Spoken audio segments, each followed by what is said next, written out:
Kami mengucap syukur Tuhan untuk kemuliaan-Mu Tuhan. Kami mengucap syukur Tuhan untuk kebaikan-Mu Tuhan di dalam hidup kami Tuhan.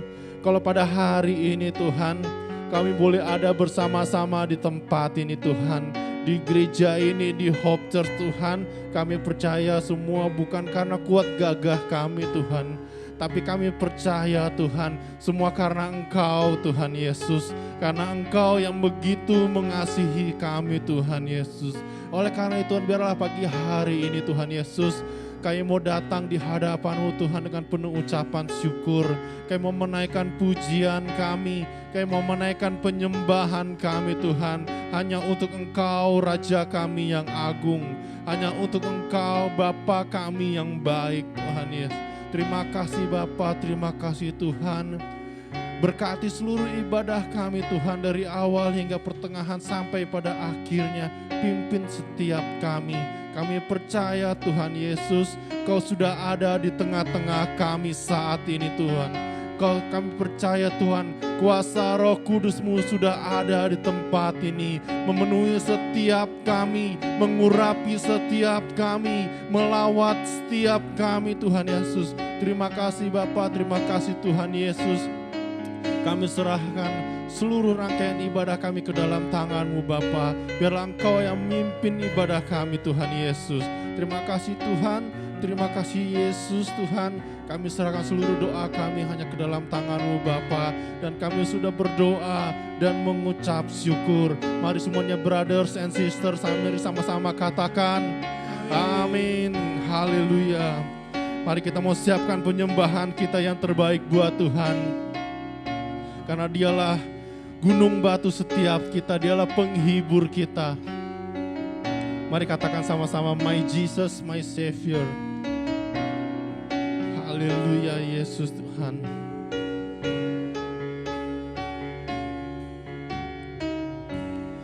My Jesus, my Savior, Lord, there is none like all of my days. I want to praise the wonders of your mighty love, my comfort, my comfort, my shelter, tower of refuge and strength. Let every breath, all that I am, never cease to worship you. Let's shout to the Lord, shout to the Lord, all the earth. Let us sing. Power and majesty, praise to the King. Mountains bow down and the seas we roar at the sound of your name. I sing for joy at the work of your hands. Forever I love you, forever I'll stand. Nothing compares to the promise I have in you. Mari semuanya saya undang kita bangkit berdiri bersama. Mari katakan lebih sungguh, my Jesus, my Jesus, my Savior, Lord, there is none like you. All of my days I want to praise the wonders of your mighty love, my comfort, my comfort, my shelter. tower of refuge and strength. Let every breath, all that I am, never cease to worship you. Shout to the Lord, all the earth, let us sing. Power and majesty, praise to the kings. Mountains bow down and the seas we roar at the sound of your name. I sing for joy at the work of your hand. Forever I love you, forever I'll stand. Nothing compares to the promise I have in you. Oh, shout to the Lord, shout to the Lord, all the earth, let us sing. Power and majesty, praise to the King. Mountains bow down and the seas we roar at the sound of your name. I sing for joy at the work of your hand. Forever I love you, forever I'll stand. Nothing compares to the promise I have in you. Oh, shout to the Lord, shout to the Lord, all the earth, let us sing. Power and majesty, praise to the King. Mountains bow down and the seas we roar at the sound of your. Let's sing for joy. I sing for joy. Forever I love you, Jesus. Forever I stand. Nothing compares to the promise I have in you. Oh, mari semuanya berhasil menyembah Tuhan. Jesus, Jesus, kami menyembahmu Tuhan, menyembahmu Yesus.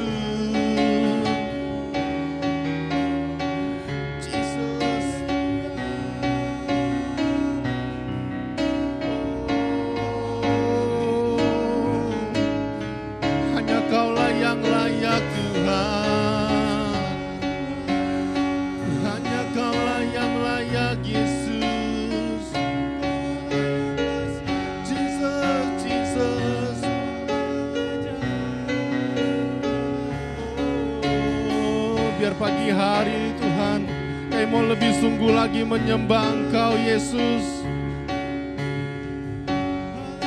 Haleluya.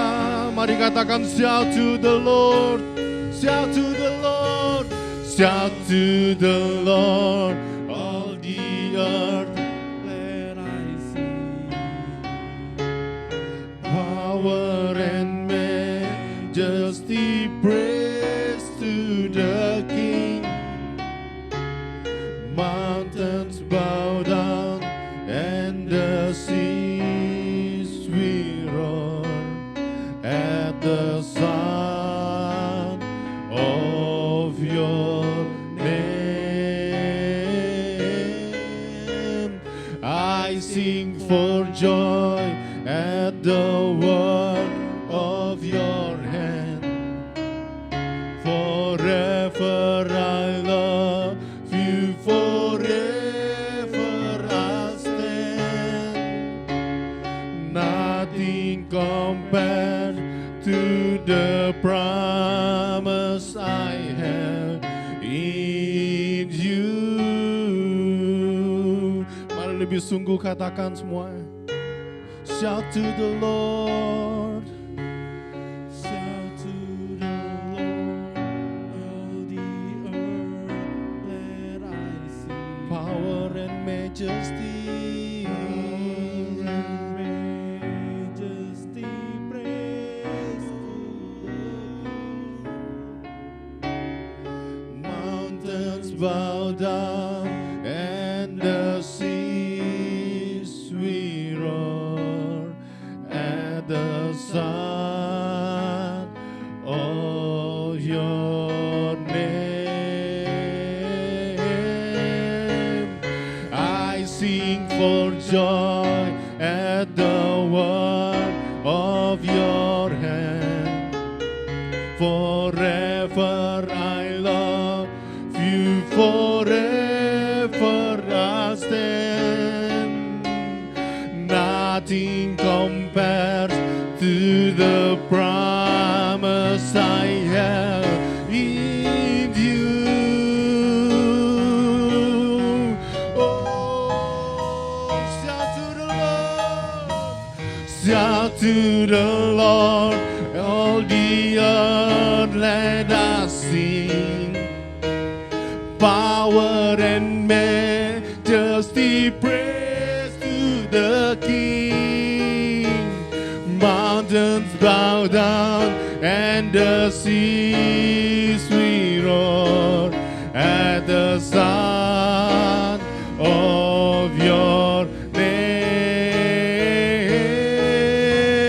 I sing for joy at the work of your hands. Forever I love you, forever I'll stand. Nothing compares to the promise I have in you. Shout to the Lord. Shout to the Lord, all the earth, let us sing. Power and majesty, praise to the King. Mountains bow down and the seas we roar at the sound of your name. I sing for joy at the work of your hand. Forever I love you, forever I'll stand. Nothing compares to the promise I have in. Nothing compares to the promise I have in. Nothing compares to the promise I have in you. Mari berikan kemuliaan yang paling dahsyat buat Tuhan kita. Oh, Jesus, Jesus.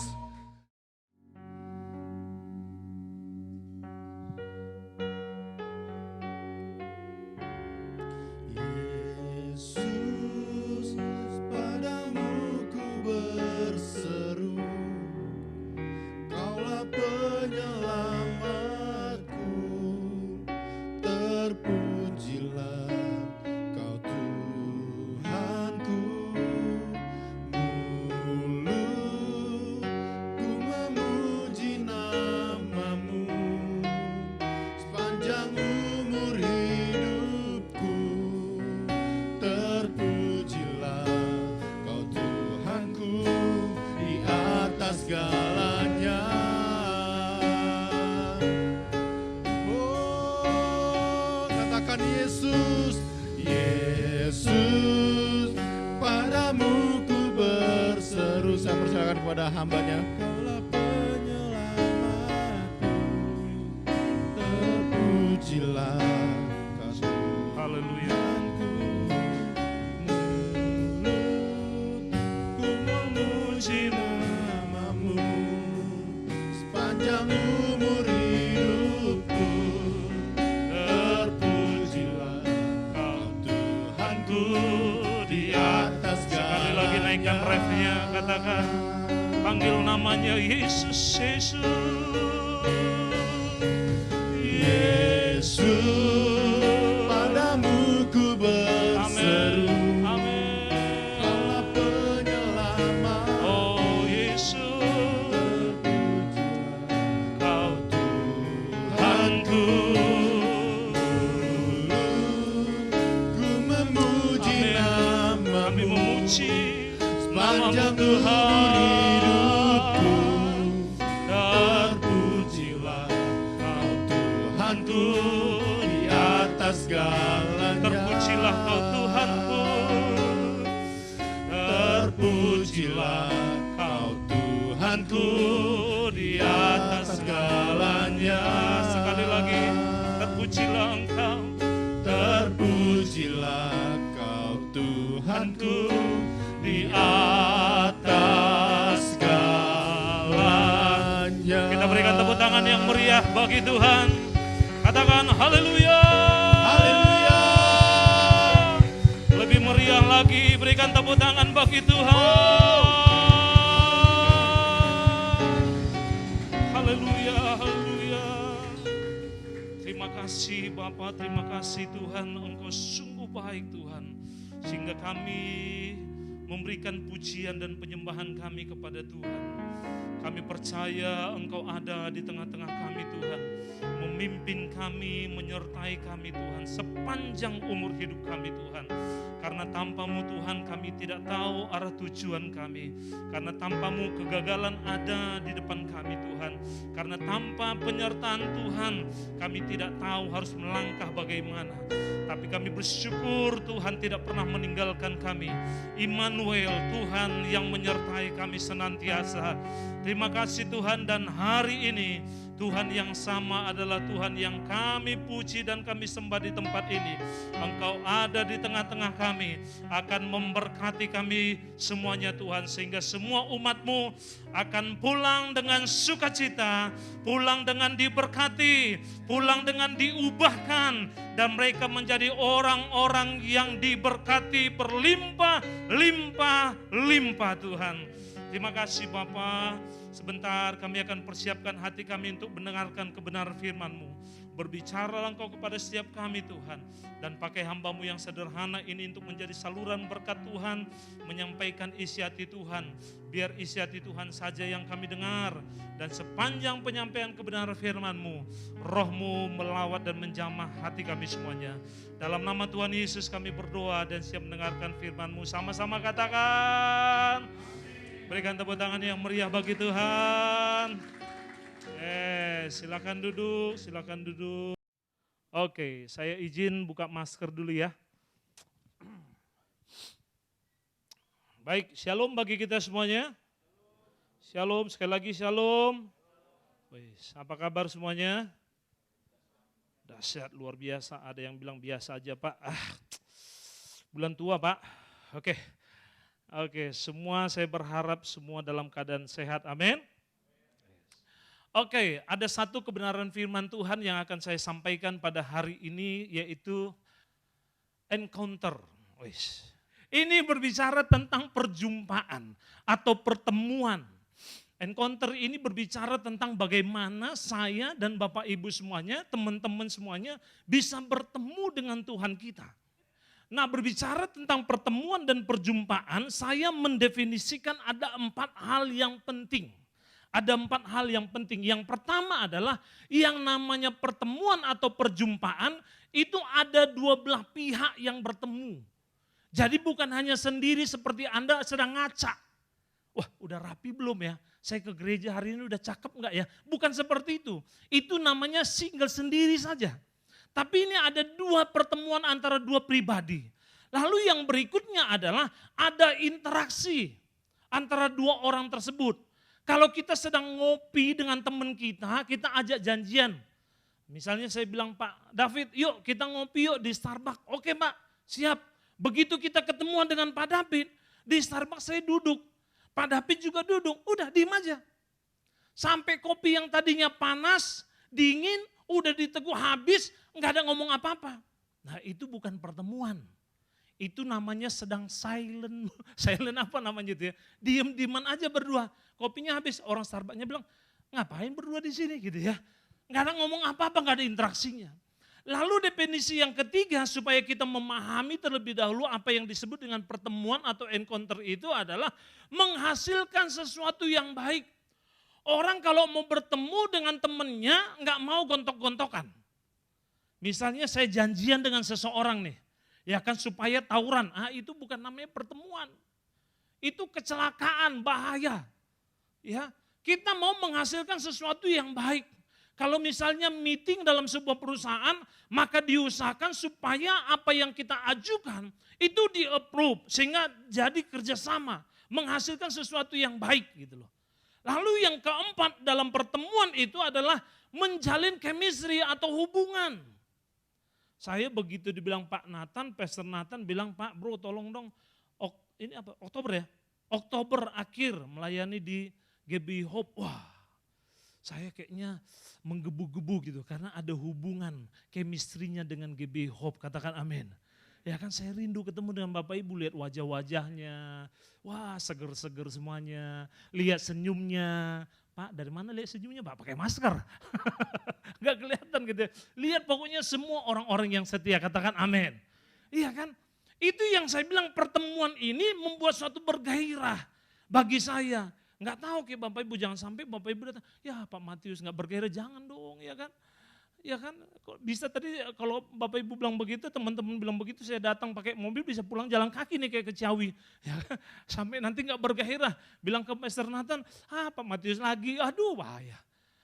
Nah oke, dalam pertemuan itu esensi definisi yang saya mau jabarkan. Supaya kita mengerti dulu bagaimana kita bertemu dengan Tuhan kita itu. Jadi nggak ada cerita supaya saya dan Bapak Ibu ketemu dengan Tuhan dalam ibadah kita, kayaknya diem saja. Nggak merasakan apa-apa, nggak ada gairahnya, nggak ada sesuatu yang terjadi dalam hidup kita. Jadi datang ke gereja dengan hati yang sama, pulang dari gereja pun hatinya sama. Datang ke gereja dengan tidak ada senyum, pulang dari gereja pun tidak ada senyum. Yang cilakanya lagi datang ke gereja yang tadinya sukacita, pulang dari gereja makin empet hidupnya. Datang ke gereja yang tadinya bergairah, semangat memuji Tuhan, pulang dari gereja masem wajahnya. Datang ke gereja dengan menggebu-gebu, pulang dari gereja tidak termotivasi dengan apa-apa. Kenapa? Karena nggak ketemu dengan Tuhan. Nggak ketemu, pertemuan itu nggak terjadi. Nah ada satu ayat firman Tuhan dalam Yohanes pasal yang ke-4 ayat yang ke-10, coba kita baca sama-sama. Yuk kita baca sama-sama, 2, 3, ya. Jawab Yesus kepadanya, jikalau engkau tahu tentang karunia Allah dan siapakah dia yang berkata kepadamu, berilah aku minum, niscaya engkau telah meminta kepadanya dan ia telah memberikanmu air hidup. Nah teman-teman semuanya, Bapak Ibu jemaat Tuhan yang terkasih, ini diceritakan bagaimana pertemuan Tuhan Yesus dengan perempuan Samaria. Saya cerita sedikit ya. Bagaimana Tuhan waktu itu dalam perjalanannya melayani 3,5 tahun di dunia ini, lalu dia kelelahan. Lalu dia mampir di sebuah sumur yang namanya Sumur Yakub. Dan ketika dia mampir sendiri di situ, ada wanita Samaria sedang lewat dan mau mengambil air dari sumur tersebut. Yesus juga bertepatan dia haus. Dia sangat haus. Lalu ketika dia lihat wanita itu ngambil air di sumur itu, dia bilang, tolong dong berikan aku minum, tolong dong berikan aku air. Nah wanita ini yang tadinya adalah orang Samaria. Kalau dalam Alkitab itu orang Yahudi, orang Israel dengan orang Samaria itu nggak akur. Nggak akur. Ya karena bagi mereka orang Samaria ini adalah orang yang kelas berikutnya lah. Kastanya itu rendah lah kurang lebih begitu. Nah orang Yahudi itu kan merasa, wow sok jago gitu ya, bahasa kerennya sok jago. Mereka merasa bahwa mereka adalah umat Allah. Mereka merasa bahwa mereka dekat dengan Allah. Orang bangsa-bangsa lain gak dihitung dalam hitungan mereka. Termasuk orang Samaria. Lalu Yesus minta minum. Wanita ini bilang begini, loh bagaimana ceritanya? Kita kan bangsa kita gak berteman nih. Kok kamu minta minum dariku? Ya kan, kok kamu minta air dariku? Kan kita gak berteman. Gak mungkin dong saya kasih minum sama kamu. Tapi Yesus membalikkan kata wanita itu dengan bilang apa? Jikalau engkau tahu tentang karunia Allah dan siapakah dia yang berkata kepadamu, minta aku minum, berikan aku minum, maka engkau akan berbalik minta minum padaku. Ini Tuhan Yesus mau menjabarkan kepada wanita ini nanti cerita selanjutnya bagaimana dosanya itu dikorek habis-habisan. Dikorek habis-habisan. Mengenai pemahaman bahwa Tuhan Yesus itu adalah sumber air kehidupan sesungguhnya. Mengenai pemahaman bagaimana Tuhan Yesus itu sendiri adalah Mesias yang dijanjikan. Bagaimana Yesus itu sendiri adalah Kristus yang sedang mereka nantikan. Tuhan bilang sama wanita ini yang adalah notabene seorang pelacur. Dia bilang begini, sampaikan kepada suamimu. Kaget dia, oh aku gak punya suami. Oh iya, karena 5 suamimu itu bukan suamimu tapi suami orang. Nah saya mau kasih tahu kepada Bapak Ibu semuanya, jemaat Tuhan yang ada di tempat ini, bahwa bagaimana latar belakang wanita ini yang begitu kelam. Begitu kelam.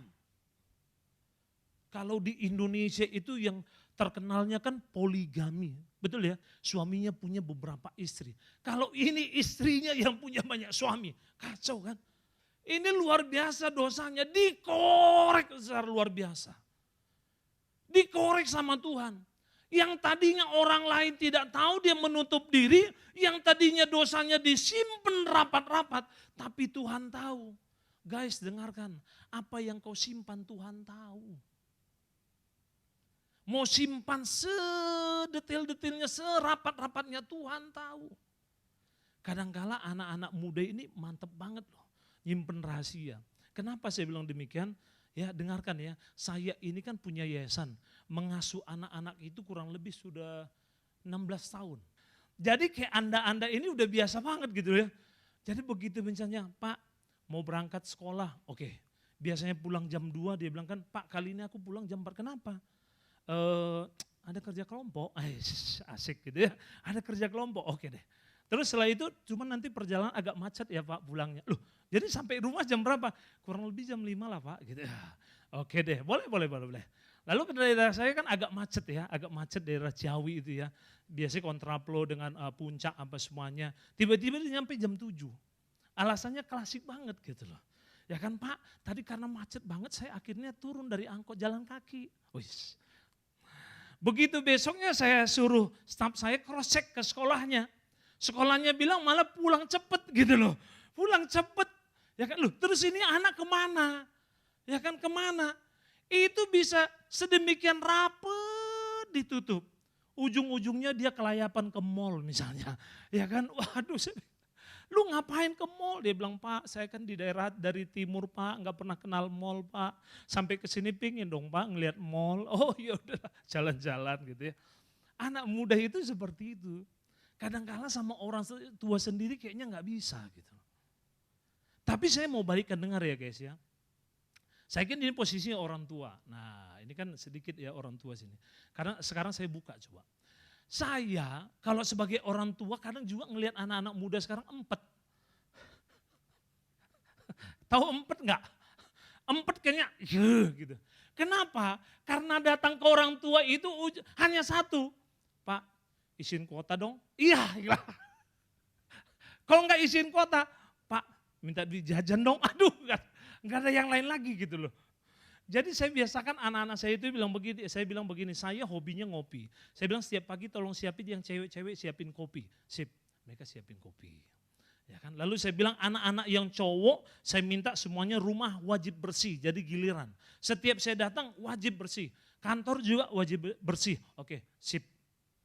Nah biasanya saya karena sudah tahu trik saya, malah mereka sekarang balik. Bukan minta langsung, dia bilang begini, Pak mau ngopi enggak? Mau, saya bilang, disiapin kopi. Begitu disuguhkan kopi, Pak kuota saya habis Pak. Ya ujung-ujungnya balik lagi gitu. Tapi itu kan kehidupan anak muda ya kan. Saya berpikir, loh terus kalau dia nggak minta ke orang tuanya ke siapa? Apa dia minta ke tetangga? Kan lebih lucu. Dia minta ke tetangga. Atau dia minta ke security, kan nggak mungkin. Ya kan hanya kuota dia, ya saya bapaknya. Tapi kadang-kala begini guys, lu harus pahami yang namanya hati orang tua itu. Minimal lu sebelum minta itu, berikan yang baik dulu gitu loh. Karena memang harus paham kita yang namanya orang tua ini kan bergumul dengan yang namanya dunia kerja dari pagi, siang, malam itu nggak gampang. Serius nggak gampang. Nah jadi saya mau kasih pemahaman kepada semua pemuda-pemudi yang ada di tempat ini, youth yang ada di tempat ini, anak-anak muda, bahwa bagaimana engkau menjalin suatu hubungan yang baik dengan orang tuamu. Saya nggak tahu di sini dekat orang tuanya atau enggak, apalagi yang jauh, serius. Apalagi yang jauh. Kadang-kala kita lupa bahwa begitu kita hijrah, saya ke tanah Jawa ini katakanlah ya, ke Bogor itu tahun 2005. Masih muda, belum menikah. Masih seorang pemuda gitu. Ya, saya ke sini saya ingat betul begitu saya hijrah dari Sumatera ke sini, saya ingat betul saya punya pedoman, ada beban di pundak saya sebagai seorang pemuda bahwa orang tua saya itu berharap supaya saya berhasil. Kenapa? Sampai dia merelakan saya untuk keluar dari rumah supaya saya berhasil. Kalau kita lupa dengan esensi seorang pemuda yang hijrah ini bahaya. Jangan sampai seperti anak bungsu yang keluar dari rumahnya berpoya-poya menghabiskan harta benda orang tuanya. Saya bilang Tuhan aku mau berhasil, enggak mau pulang sebelum berhasil. Enggak mau pulang sebelum berhasil. Itu saya tanamkan di benak saya. Itu saya tanamkan. Nah itu juga yang perlu kita pahami. Supaya kita jangan menyia-nyiakan hidup ini. Lalu saya teringat juga bahwa memang kita ini kan jangan sampai terlena dengan kehidupan yang sendiri. Namanya ngekos, namanya jauh dari orang tua. Padahal sebenarnya lebih berat tanggung jawabnya. Anda mungkin bilang, Pak kan aku sendiri gak ada yang yes. Kan aku suka-suka, ya orang tua aku kan mengizinkan iya. Tapi itu uji coba guys. Uji coba lu berhasil kagak. Yang ada nyusahin orang tua, aduh. Yang ada nyusahin orang, aduh bahaya. Tuhan tidak pernah melihat masa lalumu, masa lalu kita semuanya, tapi Tuhan merancangkan masa depan yang terbaik, katakan amin. Seperti wanita tadi, dalam perjumpaan kita dengan Tuhan, dia gak pandang masa lalu kita. Anda bilang saya orang yang bobrok. Anda mungkin bisa berkata saya penuh dengan dosa. Saya penuh dengan kegagalan, tapi Tuhan gak lihat itu guys. Tuhan gak lihat itu Bapak Ibu. Seburuk-buruknya apa masa lalu kita, Tuhan gak lihat. Gak mau tahu Tuhan. Tapi yang paling terpenting adalah Tuhan sedang merancangkan masa depan kita adalah masa depan yang terbaik. Masa depan yang terbaik. Mungkin kita lupa dengan masa depan kita karena kita fokus dengan masa yang lalu. Seperti orang ini, ujungnya ngangkat beban mulu. Padahal itu hal-hal yang gak penting. Hal-hal yang gak perlu untuk masa depanmu. Hal-hal yang membebanimu. Hal-hal yang membuat engkau menjadi pesimis. Hal-hal yang membuat engkau tidak termotivasi. Hal-hal yang membuat engkau akhirnya gak bisa maju, selangkah pun gak bisa maju. Karena ingat terus dengan masa lalu. Masa lalu biarkan saja lewat, lepaskan saja. Dan kita sedang berfokus untuk masa depan. Orang sekarang dunia sedang berlomba-lomba mempersiapkan masa depan yang sedemikian rupa. Saya berdoa jangan sampai gereja tertinggal. Tertinggal. Ya kan? Jangan sampai tertinggal. Ketika wanita ini bertemu Tuhan, nggak ada cerita tentang masa lalunya, Tuhan nggak mau lihat, nggak perlu penting. Yang Tuhan mau adalah bagaimana dia berfokus ke depan, mengubah orang ini, mengubah wanita ini.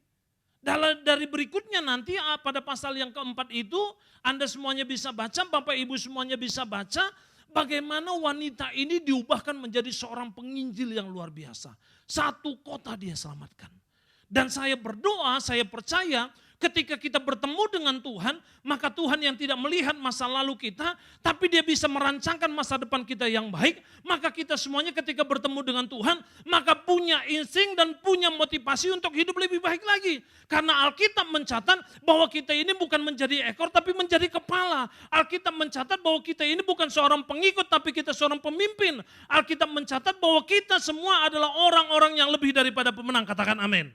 Nah, yang selanjutnya adalah dua hal yang perlu kita pelajari dalam encounter pertemuan dengan Tuhan. Yang pertama itu adalah adanya kerinduan untuk bertemu. Kerinduan untuk bertemu. Nah, dalam Mazmur pasal yang ke-42 ayat yang kedua sampai yang ketiga, demikian dikasih tahu kepada kita semuanya adalah seperti rusa yang merindukan sungai yang berair. Ini saya deluankan, ada ayatnya yang berikutnya di atas ya. Demikianlah jiwaku merindukan Engkau ya Allah. Jika jiwaku haus kepada Allah, kepada Allah yang hidup, bilakah aku boleh datang melihat Allah? Nah, Daud ini adalah seorang raja yang dari sebelumnya dia adalah pengembala 2-3 ekor domba. Kerjanya adalah memuji dan menyembah Tuhan, gak ada yang lain. Dia suka banget ketemu dengan Tuhan. Dia suka banget masuk dalam hadirat Tuhan. Dia suka banget ngobrol dengan Tuhan. Dia suka banget ketemu dengan yang namanya Tuhannya. Lalu dia memuji dan menyembah Tuhan. Nah, ketika dia dari pengembala 2-3 ekor domba, lalu dipercayakan menjadi seorang raja yang memimpin bangsa Israel yang begitu besar, memimpin banyak rakyat, memimpin pasukan yang begitu banyak, memimpin orang-orang yang bukan sedikit jumlahnya, tapi tetap dia punya kerinduan untuk tetap bertemu dengan Tuhan. Saya mau kasih tahu kepada kita semuanya, sehebat apapun engkau, sehebat apapun pekerjaanmu, sehebat apapun studimu, ketika engkau bertemu dengan Tuhan harus punya yang namanya kerinduan. Ketika engkau sehebat apapun di dunia luar, dipuji orang, disanjung orang, tapi kalau tidak punya kerinduan bertemu dengan Tuhan, itu semuanya gak ada gunanya. Saya mau mengilustrasikan bagaimana kita rindu bertemu dengan Tuhan seperti gambaran sepasang kekasih. Itu ada tulisannya. Apa tulisannya? Kok yang begitu tahu sih? Leview aja langsung tahu.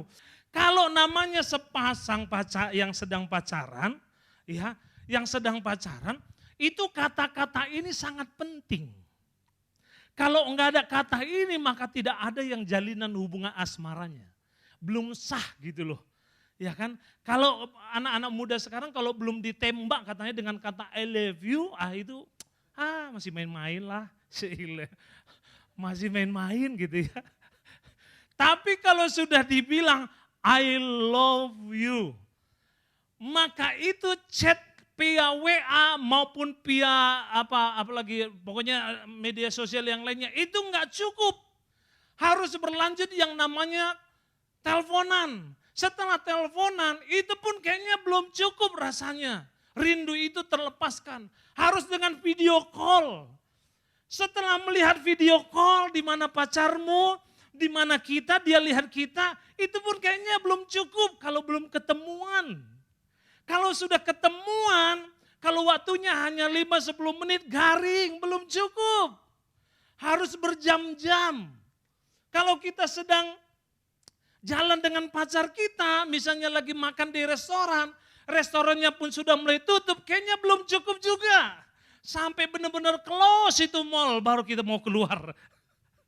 Itu kayaknya rasa rindunya itu belum terobatin. Ya kan, belum terobatin. Sudah ketemu hari ini, besok pengen ketemu lagi. Besok sudah ketemu hari ketiga, pengen ketemu lagi. Ada rasa neknya, kagak ada. Kagak ada. Ngelihat wajahnya kayaknya begitu, aduh gimana ya, kayaknya ngelihat orang ngelihat pangeran dari sorga turun gitu. Orang bidadari, ini pangeran dari sorga. Harusnya kerinduan itu ada sama kita begitu mau bertemu dengan Tuhan. Jadi kalau Anda semuanya datang ibadah hari Minggu ke sini, bukan ngelihat Pastor Nathan, bukan ngelihat Pak David, tapi kerinduan untuk bertemu dengan Tuhan. Kalau saya dengan Pastor Nathan, dengan Pak David ini, siapalah kami? Siapalah kami? Orang yang sama dengan Anda semuanya. Ya kan? Hari Minggu kan kita ketemu nih. Besok kamu kerja, kita juga kerja. Besok Anda belajar, kita juga belajar. Besok Anda bergulir dengan hidupmu, ya kita juga bergulir dengan hidup kita. Artinya sama. Karena kalau Anda hanya mau ketemu dengan kita, kecewa. Ya kita kan manusia. Ya kan gak jauh beda dengan Anda. Tapi begitu Anda punya kerinduan untuk bertemu dengan Tuhan, begitu dibilang ibadah jam 10, yes. Jam 8 itu udah siap-siap. Jam 9 sudah berangkat, tepat waktu jam 10. Bukan masalah tepat waktunya, tapi kerinduannya ketemu dengan Tuhan gitu loh. Rindu banget kayaknya. Begitu ibadah dimulai, wow luar biasa merasakan hadirat Tuhan. Orang lain kayaknya diam-diam aja, kita udah wow terbawa dalam hadirat Tuhan. Lalu sampai akhir ibadah pun, yang tadinya kita biasa murem saja, enggak termotivasi pulang dari ibadah bergairah. Menjalani hidup 1 minggu ke depan. Jangan sampai kebalik. Orang Kristen sekarang saya catat ya. Orang Kristen sekarang lebih dominan termotivasi dan disemangati oleh motivator dunia. Ya, lewat media sosial itu TikTok. Wah, itu motivator dunia atau Indonesia. Wah, kayaknya kasih kata-kata inspirasi kayaknya membuat semangat gitu. Tapi begitu baca firman kayaknya biasa saja. Padahal kata-kata yang mereka kutip pun banyak kan dari Alkitab. Berilah maka engkau tidak akan kekurangan. Kan bahasa Alkitab. Jalani hidupmu dengan percaya pada kekuatan Tuhan. Kan bahasa Alkitab. Tapi kayaknya pengikutnya rame banget gitu ya. Rame banget. Wow, setiap dia datang misalnya siapalah gitu motivator di Indonesia. Nanti kalau saya sebutkan gak enak. Ya, semangat. Dan itu berbayar lagi. Ikut seminarnya bayar kan gak ada yang gratis. Anda masuk gereja gratis. Hanya dikasih persembahan aja, ya kan? Nggak ada bayar ibaratnya lah, gratis. Tapi kayaknya udah hal dunia itu, yes gitu, seneng banget gitu. Apalagi orangnya tampan yang sampai, histeri gitu ya. Aduh sampai dia lupa kakinya masih pijak tanah, udah lompat-lompat gitu. Jangan sampai, ya. Harusnya firman Tuhan itu menjadi kekuatan dalam hidup kita, itu yang memotivasi kita. Datang ke gereja itu kayaknya punya kerinduan yang waduh luar biasa. Pengen ketemu dengan Tuhan. Nggak ada cerita hari Minggu. Saya berdoa supaya kita semua punya kerinduan bertemu dengan Tuhan. Katakan amin. Next yang kedua. Nah, pertemuan yang membawa perubahan. Yuk kita baca sama-sama dari Filipi 3. Ayat yang 7 sampai yang 8. 2, 3 ya. Tetapi apa yang dahulu merupakan keuntungan bagiku, sekarang kuanggap rugi karena Kristus. Malahan segala sesuatu kuanggap rugi karena pengenalan akan Kristus Yesus Tuhanku lebih mulia daripada semuanya. Oleh karena dialah aku telah melepaskan semuanya itu dan menganggapnya sampah supaya aku memperoleh Kristus. Ini perjumpaan yang namanya Rasul Paulus dengan Tuhan. Bagaimana Rasul Paulus ini sebelum itu namanya Saulus, berganti nama menjadi Paulus. Waktu dia menjadi nama Saulus, dia adalah penganiaya dan pembunuh bayaran ataupun pembunuh sendiri yang membunuh orang Kristen. Dan dalam pemikirannya itu adalah membunuh orang Kristen itu dapat pahala. Jadi kalau teman-teman Bapak Ibu semuanya lihat yang sekarang teroris ini bukan sekarang, dulu juga udah ada.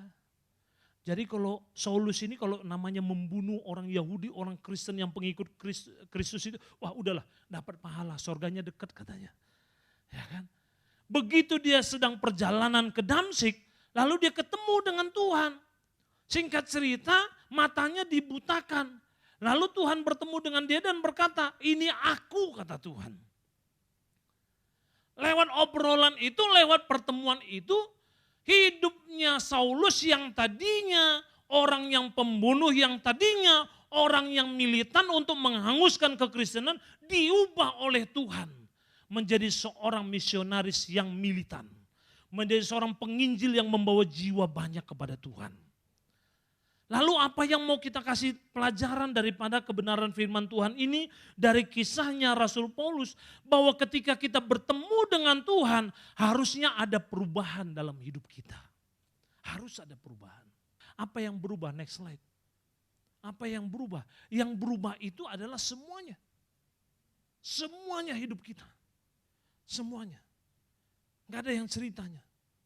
Bahwa dari pemikiran kita, paradigma kita, dari sikap kita, tindakan kita, maupun karakter kita. Yang dulunya misalnya kita nggak bisa berteman dengan orang, karena kita sudah mengenal Kristus, akhirnya kita berteman dengan orang dan jadi berkat. Yang dulunya kita segampangan diberikan tanggung jawab, tugas.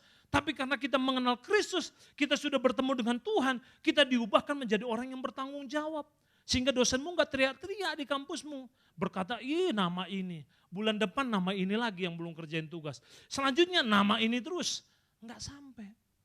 Lalu yang berikutnya, slide yang terakhir. Nah, ada dua lagi. Nah, hidupmu bukan apa kata orang lain, tapi hiduplah dengan apa kata Tuhan. Nah, ini poin paling penting juga yang saya mau sampaikan. Kadangkala kita ini kan kata orang itu kayaknya lebih mendengung di telinga kita. Kalau orang bilang, lu mah gak akan bakalan lah, itu terngiang terus. Terngiang. Kita bangun tidur terngiang, gak bakalan. Kita mau pergi aktivitas, itu terngiang. Kita mau ketemu dengan klien, itu terngiang. Gak bakalan berhasil, gak bakalan sukses. Itu kayaknya terngiang kata-kata orang. Tapi kalau firman Tuhan gak terngiang gitu loh. Padahal kita sebagai orang Kristen, hidup kita bukan apa kata orang, tapi apa kata Tuhan. Jadi mulai hari ini, hidupmu ketika engkau bertemu dengan Tuhan, bilang kepada Tuhan, Tuhan berbicaralah kepadaku dan katakanlah sesuatu. Maka itu yang akan kupegang. Dan slide yang terakhir, yuk sama-sama baca. 2, 3, ya. Perjumpaan dengan Tuhan menentukan langkah hidupmu selanjutnya. Hari ini kalau kita belum bertemu dengan Tuhan, bilang, Tuhan ketemu dulu. Tuhan mau ketemu hari ini. Pagi ini harus ketemu sebelum aku melanjutkan seluruh kegiatanku. Ya kan? Dan kalau bilang sama Tuhan setiap pagi dalam doamu, Tuhan sertai aku dan pagi ini Tuhan berkati aku dulu. Berkati aku dulu. Sebelum melakukan segala sesuatunya, doa sama Tuhan dan katakan, Tuhan ini aku Tuhan. Apa keputusanku yang tepat kupilih atau tidak? Tuhan ini aku, jangan sampai aku berjalan dengan jalan yang salah. Jangan sampai aku berjalan ke tempat yang salah. Minta sama Tuhan dalam pertemuan itu, bilang Tuhan sertai aku dulu Tuhan. Berkati aku dulu Tuhan. Datang kepadaku berbicara dulu Tuhan. Dalam pertemuan ini aku merindukanmu. Aku mau dijamah dan diubahkan hidupku oleh kuasa Tuhan. Saya percaya semuanya kita menjadi orang-orang yang diberkati. Katakan amin. Yuk sama-sama kita bangkit berdiri di hadapan Tuhan. Jemaat Tuhan yang terkasih, sambil waktu 1-2 menit ke depan. Hari ini kita dituntut untuk bertemu dengan Tuhan, mengalami perjumpaan pribadi dengan Tuhan. Mungkin Tuhan berbicara lain kepada saya ketika bertemu kepada saya. Dan hari ini pun Tuhan mau bertemu dengan engkau dengan bahasa yang lain, dengan penyampaian yang lain. Tapi yang lebih penting adalah kita semua harus ketemu dengan Tuhan dalam ibadah-ibadah kita, dalam doa-doa kita. Kita harus merasakan bagaimana kita berkomunikasi dengan Tuhan. Bagaimana Tuhan peluk erat kita. Bagaimana Tuhan menyayangimu. Bagaimana Tuhan mengangkatmu. Ingat, dia tidak pernah lihat masa lalumu, tapi dia sedang merancangkan masa depanmu. Ingat, engkau tidak perlu hidup apa kata manusia, apa kata orang, tapi engkau harus hidup apa kata Tuhan. Hari ini dalam kesempatan yang berbahagia ini, saya mau berdoa bagi semua teman-teman yang ada di tempat ini, bagi Bapak Ibu yang ada di tempat ini. Semuanya tundukkan kepala, semua tundukkan kepala, semua masuk dalam hadirat Tuhan, masih dalam hadirat Tuhan. Tuhan rindu mau menjamah engkau. Engkau yang perlu didukung dalam doa, cukup angkat tangan kananmu di tempat duduk saja, tidak perlu ke depan, di tempat duduk saja. Angkat tangan kananmu, saya mau berdoa sebagai hamba Tuhan dari depan ini. Engkau yang perlu didoakan, angkat tangan kananmu. Engkau yang sudah jauh daripada jalan-jalannya Tuhan, orang lain tidak tahu. Tapi engkau yang tahu dengan Tuhan. Engkau sudah melakukan dosa yang membuat Tuhan kecewa. Engkau menyimpan sesuatu dosa yang membuat keluargamu sesungguhnya kecewa, tapi mereka tidak tahu. Engkau yang butuh didoakan, mau melepaskan diri dari ikatan hal-hal duniawi. Angkat tangan kananmu di hadapan Tuhan. Saya mau berdoa juga dari depan ini. Ada pergumulan-pergumulanmu yang membuat engkau frustasi, yang seakan-akan tidak habis-habisnya ujian, cobaan yang kau hadapi.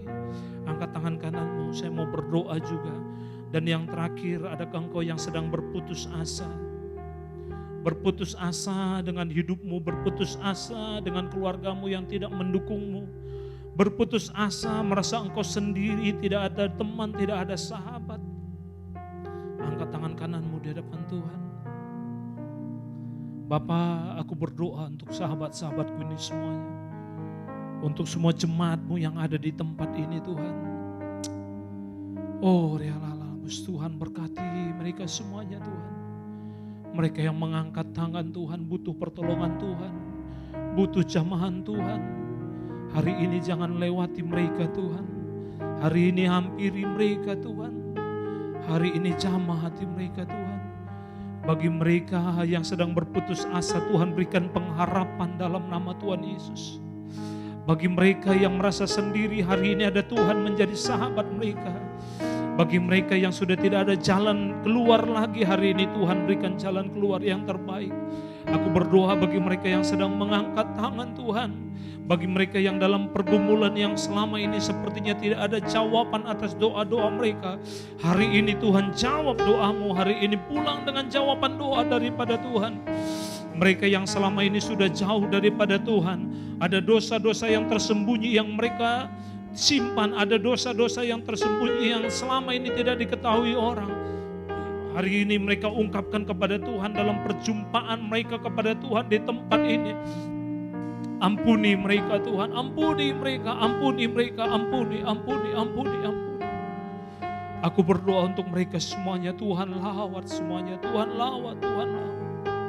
Tuhan ubahkan hati mereka, Tuhan ubahkan paradigma mereka, Tuhan ubahkan karakter mereka, Tuhan ubahkan hidup mereka, sehingga menjadi orang-orang yang berkenan di hadapan Tuhan.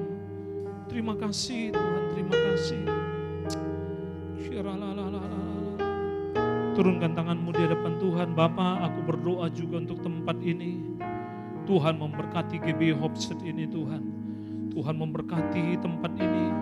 Api Pentakosta ketiga ada di tempat ini Tuhan. Pencurahan roh-Mu yang besar-besaran terjadi di tempat ini Tuhan. Revival itu terjadi di tempat ini Tuhan. Sehingga aku berdoa penuaian besar-besaran di akhir zaman terjadi GB Hopset ini Tuhan. Aku berdoa untuk seluruh pelayan-pelayan Tuhan di tempat ini, perlengkapi mereka semuanya. Perlengkapi mereka semuanya Tuhan, perlengkapi mereka semua. Secara khusus aku berdoa untuk Pastor Nathan dengan istri dan kedua anaknya. Tuhan berkati hamba-Mu ini Tuhan. Tuhan berkati sahabatku ini. Tuhan pakai dia memimpin. Tuhan pakai dia mengembalakan. Tuhan pakai dia dan perlengkapi terus. Sinar kemuliaan Tuhan terus ada dalam hidupnya. Terima kasih Bapak, terima kasih. Dan hari ini Tuhan, kami pulang dengan membawa perubahan yang lebih baik daripada Tuhan. Kami pulang dengan penyertaan daripada Tuhan. Dan kami yakin kami adalah orang-orang yang diberkati dalam nama Tuhan Yesus. Terima kasih untuk kebenaran firman-Mu. Terima kasih untuk lawatan-Mu. Terima kasih untuk jamahan-Mu. Dalam nama Tuhan Yesus kami berdoa dan mengucap syukur. Jemaat Tuhan yang terkasih, angkat dua belah tanganmu untuk terima berkat daripada Tuhan. Berkat damai sejahtera daripada Allah Bapa, cinta kasih daripada Tuhan Yesus Kristus, penyertaan dan penghiburan daripada Roh Kudus itulah akan menyertai kita semuanya. Mulai dari hari ini hingga esok, hingga selama-lamanya. Sampai Tuhan Yesus datang kedua kali. Menjemput setiap kita umat yang percaya dengan sungguh-sungguh kepada Dia. Semua kita yang sudah terima berkat Tuhan, sama-sama katakan amin. Selamat hari Minggu, Tuhan memberkati.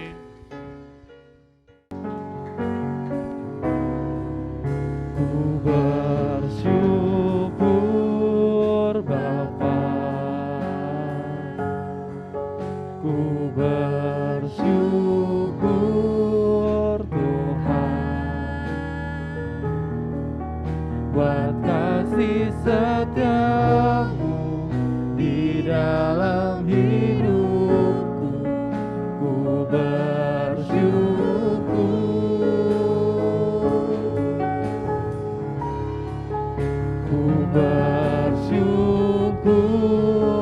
Bapa,